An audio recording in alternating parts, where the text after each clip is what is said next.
সিলেটি ফুডিরে খাওয়াইছেন আজকে টাঙ্গাইলের বিখ্যাত খাবার গোপ্পা, যেটা কিনা রান্দা হয় আপনার টোটালি হইছে কোনো ধরনের মশলা তেল ছাড়া, শুধুমাত্র পেঁয়াজ রসুন আদা আর কাঁচামরিচ লবণে ঠরিয়া। আমি টোটালি সারপ্রাইজড হয়ে গেছি কিলা আসলে মানে মাংস যে এত টেস্ট হরিয়া রান্না করা যায় আর খাওয়া যায়, আমি এই ফার্স্ট টাইম, যদিও আগে ট্রাই করছি কিন্তু আপনারা লগে তো শেয়ার করা হয়েছে না। তো আজকে আপনারা লগে শেয়ার করবো এই মাংসটা কিভাবে রান্না করা হয়েছে। ভিডিওর একবারে শেষ পর্যন্ত থাকবা। টেস্ট অবশ্যই আমি লাস্টে রিভিউ দিব, সো প্লিজ সাথে থাকবা কিভাবে রান্না করা হয়েছে। পেঁয়াজ কুচি, এখন দিয়ে দিচ্ছি কাঁচামরিচ। এগুলো হচ্ছে মাংসের মধ্যে প্রথমে দিয়ে দিলাম। উপকরণ সেটা হচ্ছে যে আদা, এখন দিয়ে দেবো আদা বাটা। আদা বাটার উপরে হচ্ছে ডিপেন্ড করবে, এটা হচ্ছে টেস্ট। দিয়ে দিলাম আদা বাটা। এখন হচ্ছে যে রসুন,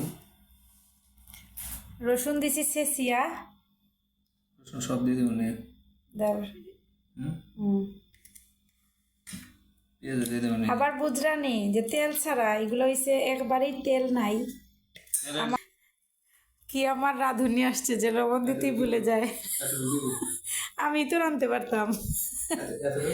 দেও আর একটু দেও, আমি তো রান্না করতে পারতাম। লবণ দিয়ে দিলাম। এখন সবগুলো হচ্ছে ভালোভাবে মেখে নেব, এটাই হচ্ছে মূল কাজ। তেল ছাড়া কিন্তু।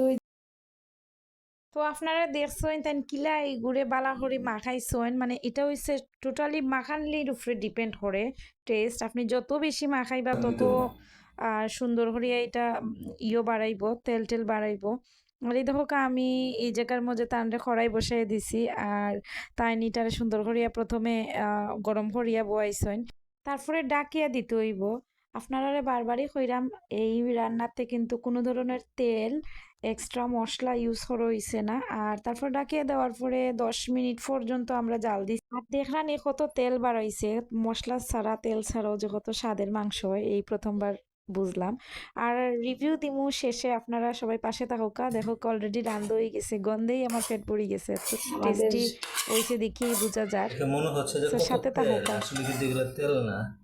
এখানে হচ্ছে যে পেঁয়াজ মরিচ আদা মাংসের তেল বাইরে হয়েছে, লবণ ছাড়া এক্সট্রা কোনো কিছু দেওয়া হয় না, মশলা না কিছু। কালার দেখে বুঝতে পারতেছেন পুরোটা হচ্ছে সাদা।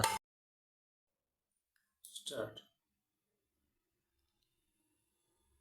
ফাইনালি টেস্ট করছে সে, জানাই মতামত জানাই কেমন হয়েছে। সেই মজা।